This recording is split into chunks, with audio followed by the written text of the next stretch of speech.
Donald Trump promised to bring back U.S. manufacturing, and we've lost manufacturing jobs. The United States has lost 42,000 manufacturing jobs since Donald Trump's Liberation Tariff Day back in April. This is because when you just blanket tariff everything, it actually makes manufacturing in the United States more expensive. We also may be on the precipice of a recession. We've barely added any jobs for the last 3 months, and most of the job gains this last month were in part-time work. We've also recently seen the largest amount of layoffs that we've seen since the pandemic. And although the unemployment rate is still relatively low, it is beginning to tick up. Donald Trump centered his campaign on affordability. Prices have not gone down. They also told us no new wars, but then we went ahead and airstriked Iran and are greenlighting the ethnic cleansing of Gaza. I still do not know how conservatives are managing to defend this administration.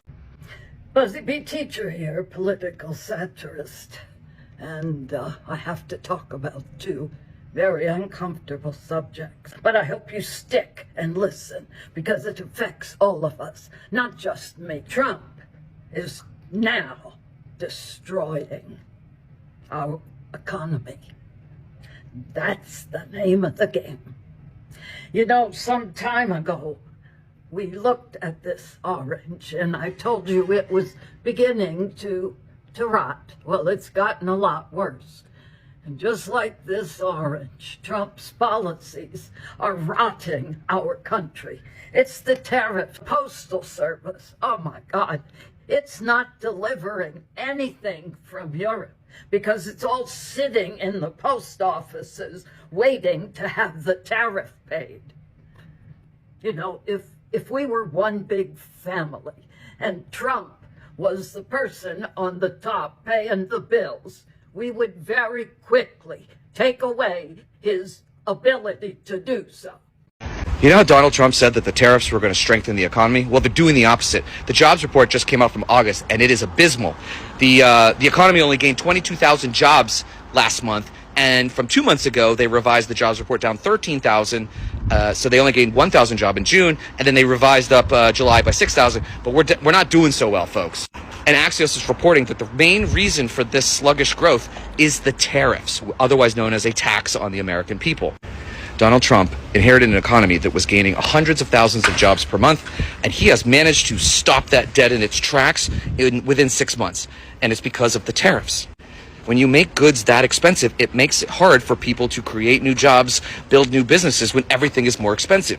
And most people voted for him to lower prices, and he has done the complete opposite, and the numbers do not lie. And by the way, don't forget, this is the first jobs report since he fired the last head of Bureau of Labor Statistics. He said she was making up numbers. These numbers are even worse. Donald Trump's policies are destroying the economy. There's no doubt about it now. 22,000 jobs in a month is horrendous. And 1,000 in June? Even worse. And it's all self-inflicted, and it's all Donald Trump. Also, what happened with the BBB was supposed to make the economy shoot to the moon. That's not happening either. These guys are frauds. They're destroying the economy, and we need to stop them. Donald Trump has screwed up so badly that there is now a very real chance, a very real possibility that by next summer, the United States Treasury, you know, where the money is for the United States to use to operate, they could be bankrupt. Just like all of those businesses over the years that Donald Trump himself personally bankrupted it, he is now screwed up so badly, is so incompetent at even just being president, that the United States is on the verge of a fiscal collapse. And the reason for that is because of the lower court ruling saying that no, you cannot invoke an economic emergency and give yourself the power to enact tariffs. That is, in fact, a power reserved for Congress. So as we all know, of course, the lower court, based on that particular legal challenge that did not challenge all of the tariffs, just the ones using the IEEPA, those are gone. Now, of course, there is a temporary stay. They don't have to go back just yet. But Trump's going to send it to the Supreme Court. And depending on their decision, it could in fact bankrupt the United States of America.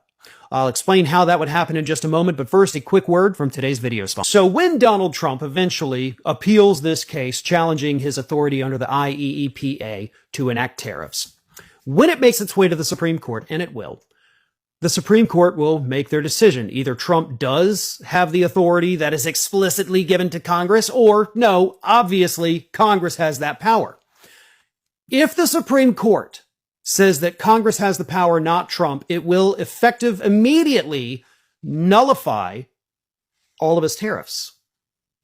At that moment, the United States government will immediately be responsible for repaying all of the tariffs that have been paid to the federal government. And those are paid, of course, by the businesses in the U.S. doing the importing. Right now, the estimates are roughly $30 billion a month. But the government would not only have to repay the initial tariff, they also have to repay it with interest from the date it was paid to them.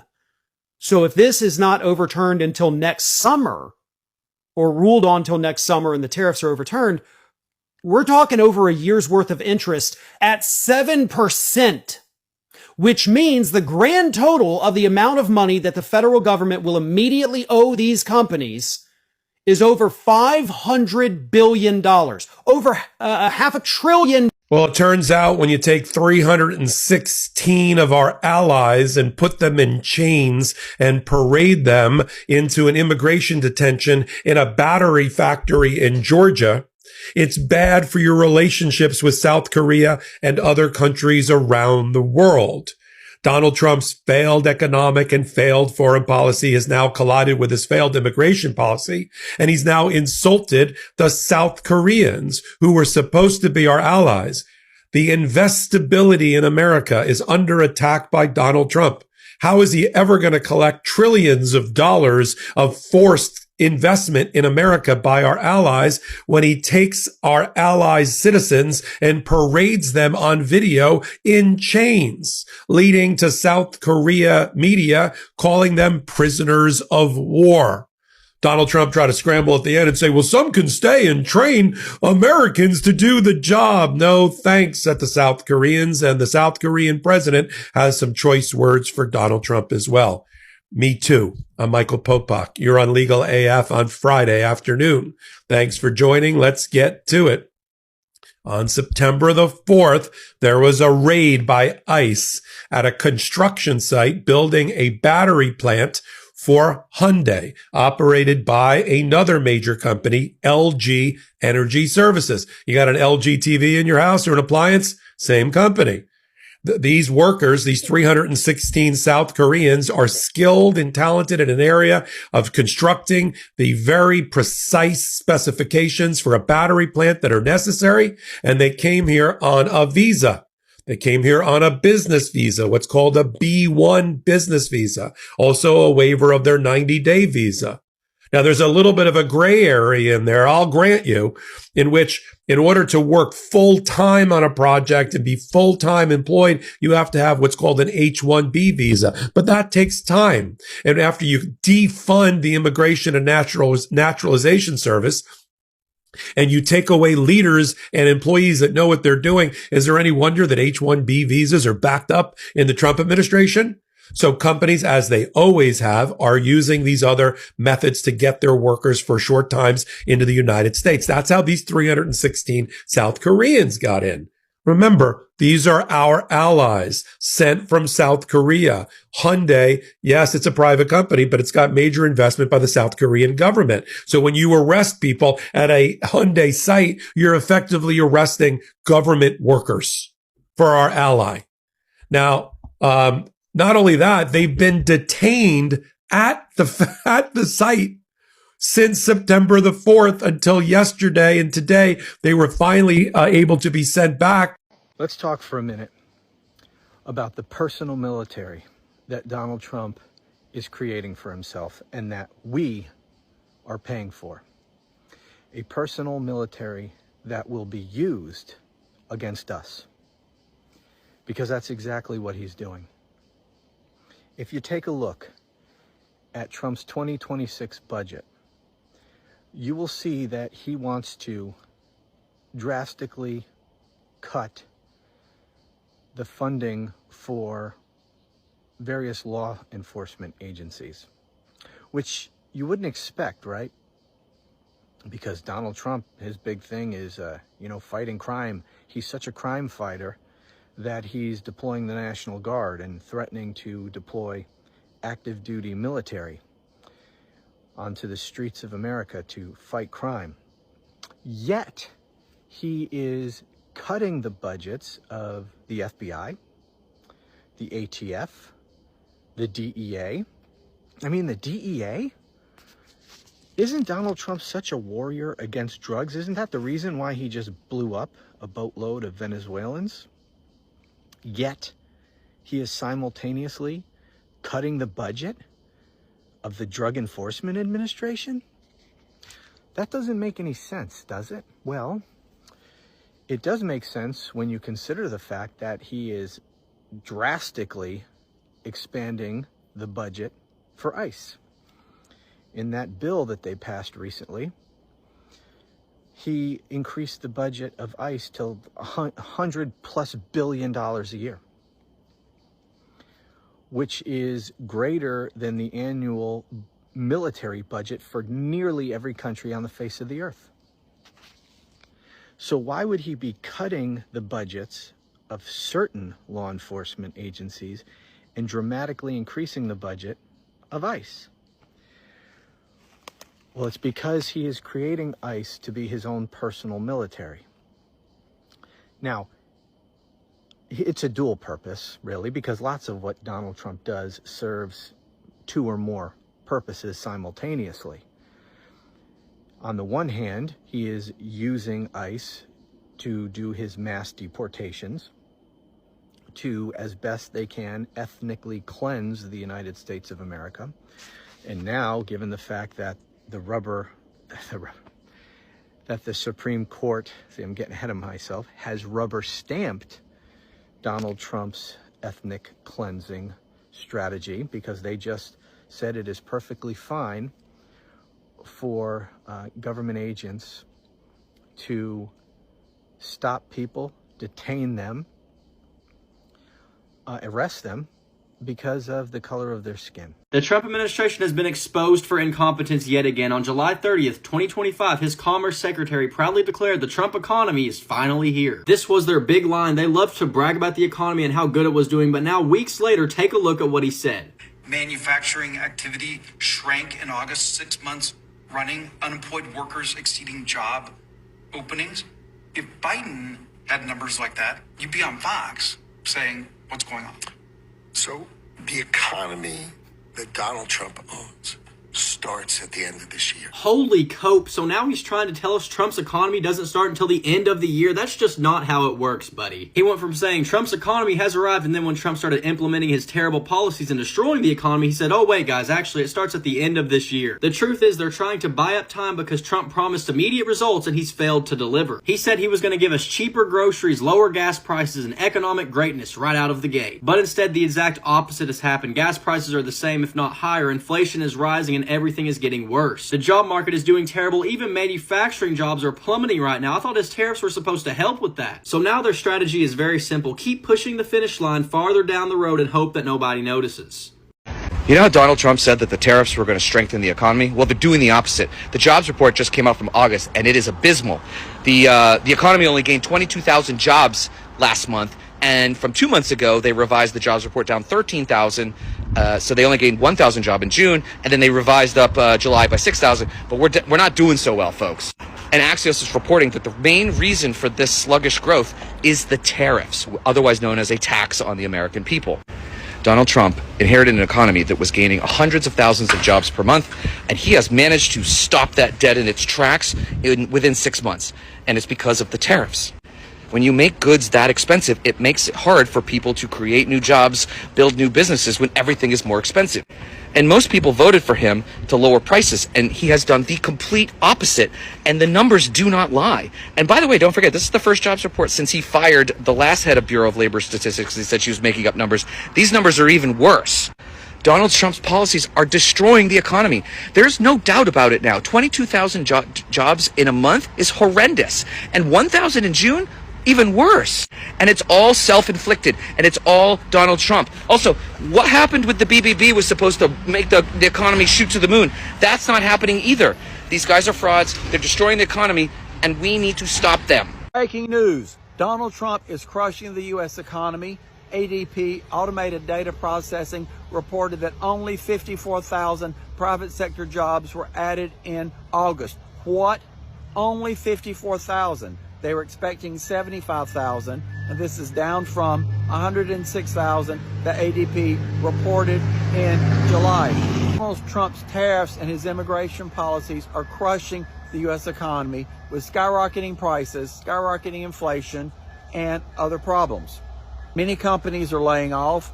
Jobless people applying for jobless claims this last week increased to 237,000 people, up from 8,000 people applying for unemployment the week before. What? 237,000 versus 8,000 the week before? That is a massive increase, Donald Trump. Why is that? Why are all these companies laying off and not hiring? Donald Trump, this is you and your just one signature away from a vote on the House floor that would force the release of the Epstein and Maxwell files to Congress and ultimately to you. The discharge petition that's being sponsored by Representatives Thomas Massie and Ro Khanna just got one more signature. That brings the total to 217, and the petition only needs 218 to override the Speaker of the House. So where did this new magic signature come from? Well, it didn't come from another Republican. There are still only 4 Republicans who have signed on. This new signature came from a brand new Democrat who was just sworn into office yesterday. James Walkinshaw of Virginia was sworn in after winning in a landslide special election to fill the seat of Representative Jerry Connolly, who passed away earlier this year. Now, during his campaign, Walkinshaw said he would sign this Massie-Khanna discharge petition on day one, and that's exactly what he did. Almost immediately after he was sworn in, he signed the discharge petition, and that's how we got to 217. Now, here's where things are going to get interesting. There are currently 3 seats that are vacant in the House of Representatives. 2 of them belonged to Democrats, and 1 belonged to a Republican. On September 23rd, so in just a few weeks, there will be a special election in Arizona to fill one of those Democratic seats. So, in theory, if a Democrat does indeed win that seat, which is likely, that new Democrat will be sworn in and will probably sign this discharge petition too. And boom, there's 218 signatures. Now, this is politics. Anything can happen. You don't ever want to count your chickens before they hatch. It's also still possible that another Republican will sign on to the discharge petition between now and then.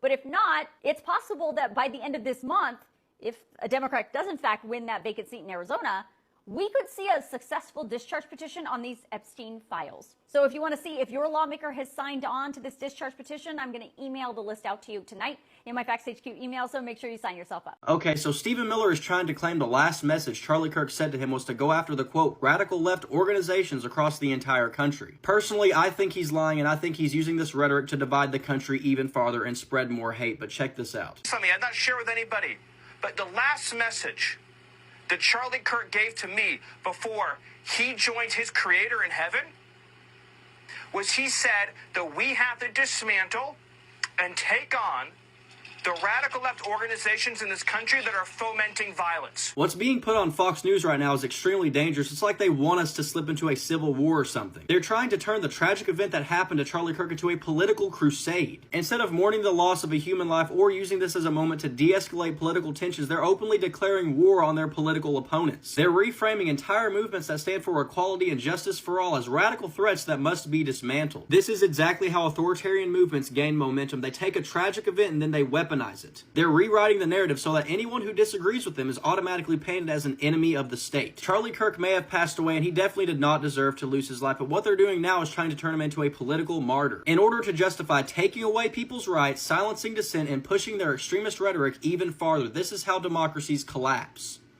Well, there's a lot of misinformation about Charlie Kirk's alleged shooter, Tyler Robinson, going around.